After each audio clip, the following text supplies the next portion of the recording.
मित्रों नमस्कार। मैं महेंद्र कुमार सहगल यूट्यूब चैनल में आपका स्वागत करता हूं और आशा करता हूं कि मित्रों आप सभी लोग बहुत अच्छे होंगे। मित्रों आज हम लोग हिंदी व्याकरण में कुछ वैकल्पिक प्रश्नों को लेकर उपस्थित हुए हैं जिसके बारे में अध्ययन करेंगे। तो आइए मित्रों देखते हैं कि क्या है। देखिए प्रश्न नंबर 1 क्या कह रहा है कि राम ने रहीम से कहा। राम ने रहीम से कहा, इस वाक्य में कौन सा कारक है? प्रश्न क्या पूछ रहा है मित्रों? कह रहा राम ने रहीम से कहा। अब क्या कहा? इसकी बात हो रही, इस वाक्य में कौन सा कारक? ऑप्शन ए है कर्म कारक, ऑप्शन बी है करण कारक, ऑप्शन सी है संप्रदान कारक, ऑप्शन डी है अपादान कारक। बताइए मित्रों, यहाँ राम ने रहीम से कहा, इस वाक्य में कौन सा कारक बनेगा? बताइए मित्रों। इस वाक्य में मित्रों ऑप्शन ए सही है, कर्म कारक बनेगा। कौन कारक? कर्म कारक। और कर्म कारक किसमें बनेगा? रहीम से। रहीम से जो शब्द है उसमें कौन कारक बनेगा? कर्म कारक। क्लियर? और नहीं जान पा रहे हैं तो सबसे आसान मैं आपको बता दूं कि जब किसी वाक्य में कहना या पूछना शब्द से संबंधित बात आए तो वहां कर्म के साथ को ना लगकर बल्कि से लग जाता है। जब भी कहना पूछना आएगा तो वहां को ना लगकर बल्कि क्या लग जाएगा? से। जैसे यहाँ राम ने रहीम को कहा नहीं होगा, बल्कि राम ने रहीम से कहा। यहाँ ज्यादातर लोग अगर ऐसे वाक्य आ जाए तो ज्यादातर लोग कर्ण कारक मार के चले आएंगे, या तो कर्ण मारेंगे या तो अपादान मारेंगे, और जबकि दोनों में से कोई नहीं होगा। क्लियर मित्रों? कौन कारक बनेगा? कर्म कारक। आइए प्रश्न नंबर 2 देखते हैं। कह रहा है मदन पत्र लिखता है। मदन पत्र लिखता है, रेखांकित शब्द में किस कारक की निष्पत्ति हुई है? मदन पत्र लिखता है, रेखांकित शब्द में किस कारक की निष्पत्ति हुई है? रेखांकित शब्द में किस कारक की निष्पत्ति हुई है? ऑप्शन ए है कर्म कारक, ऑप्शन बी है करण, ऑप्शन सी है संप्रदान, ऑप्शन डी है कर्ता। बताइए मित्रों, जो रेखांकित शब्द है उसमें कौन सा कारक बनेगा? करण बनेगा कि संप्रदान बनेगा कि कर्म बनेगा कि कर्ता बनेगा? कौन सा बनेगा? मित्रों इसका ऑप्शन नंबर ए सही है, कर्म कारक बनेगा। कौन कारक? कर्म कारक। मित्रों कर्म कारक किसे कहा जाता है? कर्म माने फल या प्रभाव। फल या प्रभाव, तो जिस पर क्रिया का प्रभाव पड़े, जिस वस्तु या व्यक्ति पर क्रिया का प्रभाव पड़ता है उसी में कर्म कारक होता है। तो यहाँ मदन क्या हो गया? कर्ता। लिखना क्या हो गया? क्रिया। लिखना क्या हो गया? क्रिया। और क्रिया प्रभाव किस पर पड़ रहा है? पत्र पर। किस पर पड़ रहा? पत्र पर। तो पत्र में क्या हो जाएगा? कर्म कारक। कौन कारक? कर्म कारक, जिस पर प्रभाव पड़ेगा। या कह सकते हैं कर्ता सबसे ज्यादा जिसको चाहता हो उसी में कर्म होगा। तो कर्ता कौन है? मदन। क्या करना चाहता है? पत्र। और जब पत्र जो है के लिए वो पत्र उसके मन में विचार आया तो लिखेगा, तो लिखना तो क्रिया हो गया, बस बचा क्या? पत्र। इसलिए यहाँ कौन कारक होगा? कर्म कारक। आइए मित्रों प्रश्न नंबर 3 देखते हैं। कह रहा श्याम गेंद से खेलता है, इस वाक्य में कौन सा कारक? श्याम गेंद से खेलता है, इस वाक्य में कौन सा कारक? ऑप्शन ए है कर्म कारक, ऑप्शन बी है करण कारक, ऑप्शन सी है अपादान, ऑप्शन डी है संबंध कारक। तो बताइए मित्रों, श्याम गेंद से खेलता है, इस वाक्य में कौन सा कारक बनेगा मित्रों? कर्म कारक बनेगा या करण कारक बनेगा या अपादान बनेगा या संबंध? यहाँ ऑप्शन नंबर बी सही है मित्रों, करण कारक बनेगा। कौन कारक? करण कारक। क्लियर? क्यों? जिस वस्तु का, करण का मतलब होता है कारण, और कारण मीन्स होता है साधन, यानी जिस वस्तु का प्रयोग साधन के रूप में किया जाए उसे हम कौन कारक कहते हैं? करण कारक। तो यहाँ किस वस्तु का प्रयोग साधन के रूप में किया जा रहा है? गेंद का। श्याम क्या हो गया? कर्ता। तो कर्ता कारक तो ऑप्शन में दिए ही नहीं। गेंद क्या हो गया? साधन। और खेलता क्या हो गया? क्रिया। तो साधन क्या है? किससे खेलता है? गेंद से। तो गेंद उसका साधन हो गया, तो कर्ता कारक होगा। आइए मित्रों, प्रश्न नंबर 4 देखते हैं कि माँ बच्चों को मिठाई देती है। माँ बच्चों को मिठाई देती है, इस वाक्य में किस कारक की निष्पत्ति हुई है? बताइए मित्रों। ऑप्शन ए है अपादान, ऑप्शन बी है कर्म कारक, ऑप्शन सी है संप्रदान कारक, ऑप्शन डी है संबंध कारक। बताइए मित्रों, माँ बच्चों को मिठाई देती है, वाक्य में किस कारक की निष्पत्ति हुई है? अपादान कारक कि कर्म कारक कि संप्रदान कारक कि संबंध कारक? बताइए। यहाँ मित्रों आपका जो सही होगा वो कौन सा कारक सही होगा? संप्रदान कारक। कौन कारक? संप्रदान कारक। और संप्रदान कारक का चिन्ह होता है को या के लिए। को या के लिए। क्लियर? यहाँ कौन कारक होगा मित्रों? संप्रदान कारक। क्लियर? और एक चीज जान लीजिए, संप्रदान क्यों होगा? क्योंकि यहाँ ज्यादातर लोग कर्म भी मार करके आएंगे। क्या मार के आएंगे? कर्म। कर्म कारक भी मार देंगे, जबकि यहाँ क्या होगा? संप्रदान। क्लियर? और संप्रदान क्या होगा?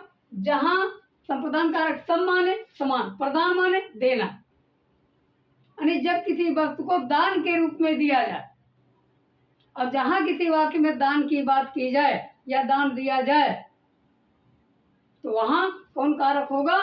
कर्म, यानी संप्रदान के साथ के लिए ना लगकर बल्कि क्या लग जाता? को। इसलिए यहाँ क्या लगा? को लगा। क्या देती है? मिठाई देती है। क्लियर? आई। माँ ने बच्चे को सुलाया। माँ ने बच्चे को सुलाया, इस वाक्य में कौन सा कारक होगा? ऑप्शन ए है संप्रदान कारक, ऑप्शन बी है कर्म कारक, ऑप्शन सी है करण, ऑप्शन डी है संबंध। माँ ने बच्चे को सुलाया, बताइए इस वाक्य में कौन सा कारक होगा? संप्रदान होगा कि कर्म होगा कि करण होगा कि संबंध होगा? क्या मित्रों ऑप्शन बी सही है, कर्म कारक होगा। कौन कारक? कर्म कारक होगा। क्लियर? कर्म कारक क्यों? क्योंकि यहाँ जो है माँ ने बच्चे को सुलाया, तो माँ ने यहाँ अगर माँ को क्या देखेंगे तो कर्ता हो जाएगा। बच्चे किसको सुलाया? बच्चे को सुलाना क्या हो गया? क्रिया। क्रिया प्रभाव किस पर पड़ रहा? बच्चे पर, तो कर्म कारक होगा। क्लियर? अब बात कर लेते हैं प्रश्न नंबर 6। राजा भिखारियों को कंबल देता है। राजा भिखारियों को कंबल देता है, इस वाक्य में कौन सा कारक है? राजा भिखारियों को कंबल देता है, इस वाक्य में कौन सा कारक है? ऑप्शन ए है कर्म कारक, ऑप्शन बी है करण कारक, ऑप्शन सी है संप्रदान कारक, ऑप्शन डी है अपादान कारक। बताइए राजा भिखारियों को कंबल देता है, इस वाक्य में कौन सा कारक बनेगा? कर्म कारक बनेगा या करण कारक बनेगा या संप्रदान कारक बनेगा या अपादान कारक बनेगा? बताइए मित्रों, राजा भिखारियों को कंबल देता है, इस वाक्य में कौन सा कारक है? आइए, राजा भिखारियों को कंबल देता है, इस वाक्य में कौन सा कारक है? कौन बनेगा मित्रों? यहाँ संप्रदान कारक बनेगा, और संप्रदान का मतलब होता है जहाँ किसी भी वस्तु को दान दिया जाए वहां संप्रदान। यहाँ राजा भिखारियों को कंबल दे रहा, दान दे रहा। यहाँ माँ बच्चों को मिठाई दे रही तो वापस थोड़े लेगी, तो दे देगी ना। तो जहाँ किसी वस्तु को देने की बात की जाए अर्थात दान देने की बात की जाए तो उसी को संप्रदान कहा जाता है। आइए, इसीलिए यहाँ क्या हो जाएगा? संप्रदान कारक होगा। कौन कारक मित्रों? संप्रदान कारक। क्लियर? अब बात कर लेते हैं प्रश्न नंबर 7। कह रहा हम पढ़ने के लिए स्कूल जाते हैं, रेखांकित शब्द में कौन सा कारक होगा?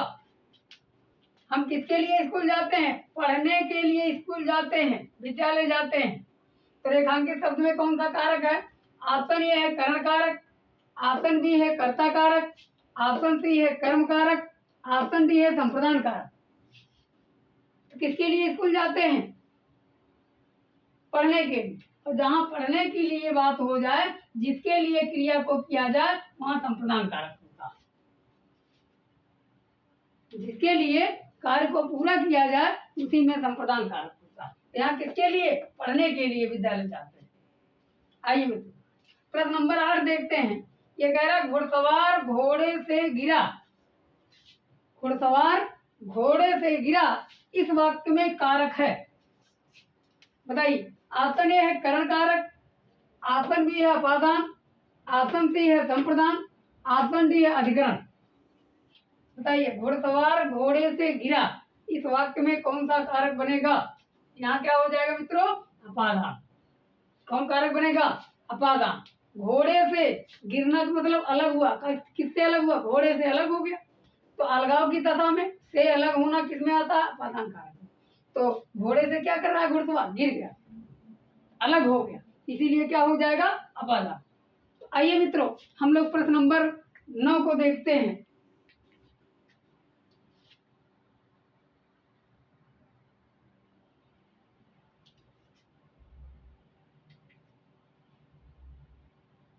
आइए मित्रों, हम लोग प्रश्न नंबर 9 को देखते हैं।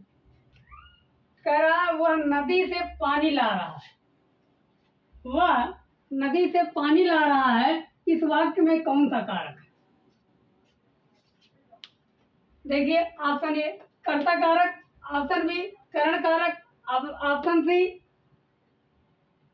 अपादान कारक, ऑप्शन डी संप्रदान कारक। मित्रों, कह रहा वह नदी से पानी ला रहा है, इस वाक्य में कौन सा कारक होगा? कर्ता कारक है कि करण कारक है कि अपादान कारक है कि संप्रदान कारक है? बताइए मित्रों। यहाँ अपादान कारक होगा, ऑप्शन नंबर सी सही होगा। क्यों?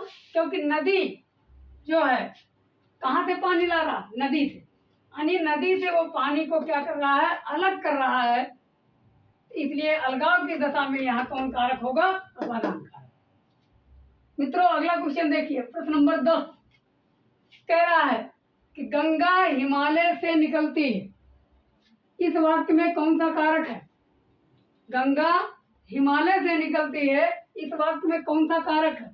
ऑप्शन ए है कर्ता कारक, ऑप्शन बी है कर्म कारक, ऑप्शन सी है करण कारक, ऑप्शन डी है अपादान कारक। तो बताइए मित्रों, गंगा हिमालय से निकलती है, इस वाक्य में कौन सा कारक है?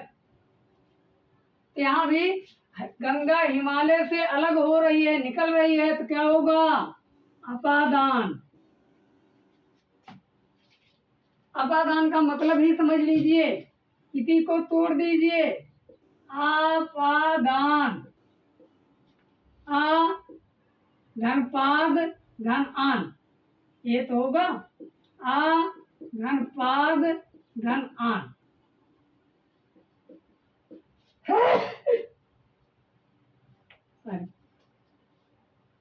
आ माने नहीं, पाद माने पैर या जड़, आन माने दूसरा। हिंदी अंग्रेजी में नहीं जाना, आन माने पर हो जाएगा। यानी जड़ से निकलकर, ध्रुव से निकलकर, ध्रुव में ना होकर अर्थात ध्रुव से अलग होकर दूसरी जगह चला जाए तो वही है अपादान। तो वही है, गंगा से निकल, हिमालय कहाँ से निकल रही? हिमालय से क्या निकल रही? गंगा। गंगा अलग हो रही हिमालय से, तो अलग हो रही तो अपादान होगा। आइए मित्र, ये देखिए प्रश्न नंबर 11 क्या कह रहा? यह प्रेमचंद का उपन्यास है। यह प्रेमचंद का क्या है? उपन्यास है। वाक्य में कारक है, बताइए मित्रों। ऑप्शन ए है कर्म कारक, ऑप्शन बी है करण कारक, ऑप्शन सी है अपादान कारक, ऑप्शन डी है संबंध कारक। यह प्रेमचंद का उपन्यास है, इसमें क्या लगा है? का। किसका उपन्यास? प्रेमचंद का उपन्यास। उपन्यास और प्रेमचंद के बीच कौन संबंध जोड़ रहा है? का। यहाँ का होगा तो क्या हो जाएगा? संबंध कारक। कौन कारक मित्रों? संबंध कारक। आइए मित्रों, प्रश्न नंबर 12 को देखते हैं। कह रहा है कल से 1 दिवसीय मैच प्रारंभ होगा, इस वाक्य में कौन सा कारक है? कल से 1 दिवसीय मैच प्रारंभ होगा, कौन कारक है? ऑप्शन ए है करण कारक, ऑप्शन बी है अपादान कारक, ऑप्शन सी है संबंध कारक, ऑप्शन डी है अधिकरण कारक। बताइए मित्रों, कौन सा कारक होगा यहाँ? ऑप्शन नंबर बी सही है, अपादान कारक। कौन कारक? अपादान। कल से एक दिवसीय मैच प्रारंभ होगा, इस वाक्य में कौन सा कारक है? अपादान कारक होगा। आई, बहू ससुर से शर्माती है, इस वाक्य में कौन सा कारक होगा? बहू ससुर से शर्माती है। यहाँ भी क्या हो जाएगा मित्रों? यहाँ भी कौन कारक होगा? अपादान कारक। कौन कारक? अपादान कारक। आइए प्रश्न नंबर 14 देखते हैं। कह रहा है नाव नदी में तैरती है। नाव कहाँ तैरती है? नदी में। इस वाक्य में कौन सा कारक है?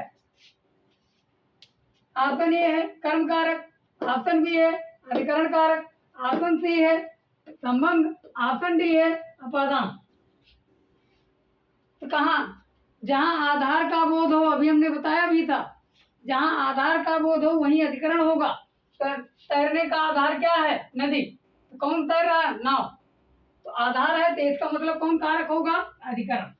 अधिकरण का कारक का यही मतलब होता है, जहां आधार व्यक्त हो वहीं अधिकरण है। क्लियर मित्रों? जैसे सपोज दैट आप अगर मान लीजिए बेंच पर बैठे हैं तो बेंच ही आपका आधार है, छत पर खड़े हैं छत ही आधार है। आइए प्रश्न नंबर 15 देखते हैं। कह रहे मोहन सर्प से डरता है, इस वाक्य में कारक है, बताइए, धड़ से बताइए।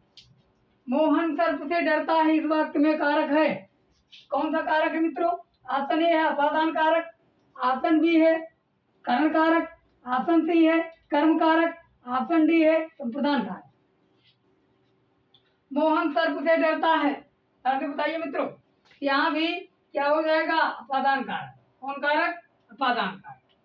अब यहाँ कुछ मैं वैसे बता दे रहा हूँ जुबानी कुछ टिप्स कि जैसे अपादान कारक वहां होता है जहां किसी वाक्य में किसी कार्य का प्रारंभ हो,